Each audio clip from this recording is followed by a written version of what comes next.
Hello, ഇന്നത്തെ നമ്മുടെ recipe ചായയാണ്. ചായ ഉണ്ടാക്കാൻ അറിയാത്തതായിട്ട് ആരും ഉണ്ടാവില്ല എന്നറിയാം. പക്ഷേ എങ്കിലും ഈ ഒരു ചായ എന്ന് പറഞ്ഞാൽ ഒരു വെറൈറ്റി ചായയാണ്. നല്ല ടേസ്റ്റി ആയിട്ടുള്ളൊരു ചായയാണ്. ഗസ്റ്റിനൊക്കെ സെർവ് ചെയ്യാൻ പറ്റിയ ഒരു അടിപൊളി ചായയാണ്. ചായ ഒരുപാട് ഇഷ്ടപ്പെടുന്നവർക്ക് ഇത് അതിലും ഇഷ്ടപ്പെടും. പിന്നെ ചായ കുടിക്കാൻ ഇഷ്ടമില്ലാത്തവർക്ക് പോലും ഏകദേശം ഇഷ്ടപ്പെടുന്ന ഒരു ചായയാണിത്. അപ്പോൾ ഈ ഒരു ചായ എങ്ങനെയാണ് തയ്യാറാക്കുക എന്നുള്ളത് നമുക്ക് വീഡിയോ കാണാം. അപ്പോൾ ഞാൻ ഈ ചായപാത്രത്തിലേക്ക് 1 ഗ്ലാസ് വെള്ളം ഒഴിച്ചു കൊടുക്കുന്നുണ്ട്. 2 ഗ്ലാസ് ചായക്കുള്ള കണക്കാണ് ഞാൻ പറയുന്നത്. അപ്പോൾ ഇതിലേക്ക് നമുക്ക് ഒരു ചെറിയ കഷ്ണം ഇഞ്ചി, ഒരു ചെറിയ കഷ്ണം കറുവപ്പട്ട, പിന്നെ 1 ഗ്രാമ്പു, 4 ഏലക്കയും കൂടി വേണം. ഇത് നമുക്ക് ചതച്ചെടുത്ത് കൊണ്ടുവരാം. ചതച്ചെടുത്തത് ഏലക്കയും ഇഞ്ചിയും മാത്രമേ ചതച്ചെടുത്തിട്ടുള്ളൂ.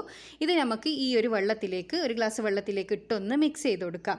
പിന്നെ ഇത് കുറച്ച് കൂടുതൽ നല്ല ഫ്ലേവർ വേണമെന്നുള്ളവർക്ക് ഇതെല്ലാം കുറച്ച് കൂടുതൽ എടുക്കാം. ഇതിലേക്ക് ഞാൻ 1.5 ടേബിൾ സ്പൂണ് ചായപ്പൊടിയാണ് ആഡ് ചെയ്യുന്നത്. 1 ഗ്ലാസ് വെള്ളത്തിൽ 1.5 ടേബിൾ സ്പൂണ് ചായപ്പൊടിയും കൂടി ആഡ് ചെയ്തിട്ട് ഒന്ന് മിക്സ് ചെയ്ത് കൊടുക്കുകയാണ്.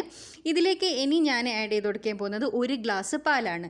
ഞാൻ പറഞ്ഞല്ലോ 2 ഗ്ലാസ് ചായക്കുള്ള കണക്കിന് 1 ഗ്ലാസ് പാലും 1 ഗ്ലാസ് വെള്ളവും അതാണ് ഞാൻ എടുത്തിട്ടുള്ളത്.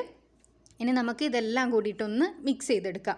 ഇനി എന്താ ചെയ്യേണ്ടതെന്ന് വെച്ചാൽ ഈ ഒരു പാല് നന്നായി തിളച്ച് വരണം. ഒരു മീഡിയം ഫ്ലെയിമിൽ ഇട്ട് കൊടുക്കുക. മീഡിയം ഫ്ലെയിമിൽ ഇട്ട് കൊടുത്തതിന് ശേഷം പാല് നന്നായി തിളക്കുന്നത് വരെ വെയിറ്റ് ചെയ്യുക. പാലൊന്ന് പൊങ്ങി വരുന്നത് വരെ നമുക്ക് വെയിറ്റ് ചെയ്യാം. അത് കഴിഞ്ഞിട്ട് നമുക്ക് അടുത്ത സ്റ്റെപ്പിലേക്ക് പോവാം. അപ്പോൾ ഇത് നമ്മുടെ പാലിത പൊങ്ങി വരുന്ന ഈ ഒരു സമയത്ത് നമ്മൾ ഇതിലേക്ക് പഞ്ചസാര ആഡ് ചെയ്ത് കൊടുക്കേണ്ടത്. മുന്നേ പഞ്ചസാര ആഡ് ചെയ്ത് കൊടുക്കേണ്ട ആവശ്യമില്ല. ഈ സമയത്ത് നമ്മൾ പഞ്ചസാര ആഡ് ചെയ്ത് കൊടുക്കുമ്പോൾ കുറച്ചും കൂടി ഒരു ടേസ്റ്റ് ആയിരിക്കും ചായക്ക്. അപ്പോൾ ഞാനിതിലേക്ക് 1.5 ടേബിൾ സ്പൂണ് പഞ്ചസാരയാണ് ആഡ് ചെയ്ത് കൊടുക്കുന്നത്. അത് കറക്റ്റ് ആയിരിക്കും. അതൊരു ലൈറ്റ് മധുരമായിരിക്കും. ഈ ഒരു പറഞ്ഞ മൊത്തത്തിൽ എല്ലാത്തിൽ അളവെടുക്കുകയാണെങ്കിൽ 1.5 ടേബിൾ സ്പൂണ് പഞ്ചസാര എന്ന് പറയുന്നത് ചായക്കൊരു ലൈറ്റ് മധുരമായിരിക്കും. ഇനി കൂടുതൽ മധുരം ഇഷ്ടപ്പെടുന്നവർക്ക് കൂടുതൽ ഇട്ട് കൊടുക്കാം. ഇതൊരു 2 സെക്കൻഡ് തിളപ്പിക്കുക. 2 സെക്കൻഡ് തിളപ്പിച്ചതിന് ശേഷം ഇതേപോലെ ലാസ്റ്റായിട്ട് ഒന്ന് മിക്സ് ചെയ്തെടുക്കുക. തീ ഓഫ് ചെയ്യുക. അപ്പോൾ നമ്മുടെ ചായ ഇവിടെ റെഡിയായി. ഇനി നമുക്ക് ഇത് ഒന്ന് നമ്മുടെ ഗ്ലാസ്സിലേക്ക് ഒഴിച്ചു കൊടുക്കുക. ഗ്ലാസ്സിലേക്ക് ഒഴിച്ചു കൊടുക്കുമ്പോൾ ഒന്നിങ്ങനെ പൊക്കി ഒഴിച്ചു കൊടുക്കണം കേട്ടോ. അരിപ്പയിലൂടെ അരിച്ച് നല്ലോണം പൊക്കി ഒഴിച്ചു കൊടുക്കുക. അപ്പോൾ മാത്രമാണ് നമുക്ക് ആ ഒരു ചായൻ്റെ ഒരു എന്താ പറയുക ഒരു ഭംഗിയും ആ ഒരു ടേസ്റ്റെല്ലാം കറക്റ്റ് വരിക. അപ്പോൾ ഞാനിത് 2 ഗ്ലാസ്സിലേക്ക് കറക്റ്റായിരുന്നു പറഞ്ഞ അളവ്. അപ്പോൾ ഇതുപോലെ ഒരു ദിവസമെങ്കിലും ചായ ഉണ്ടാക്കി നോക്കുക. എല്ലാവർക്കും തീർച്ചയായിട്ടും ഇഷ്ടമാവും. നല്ല ടേസ്റ്റി ആയിട്ടുള്ള ചായയാണ്.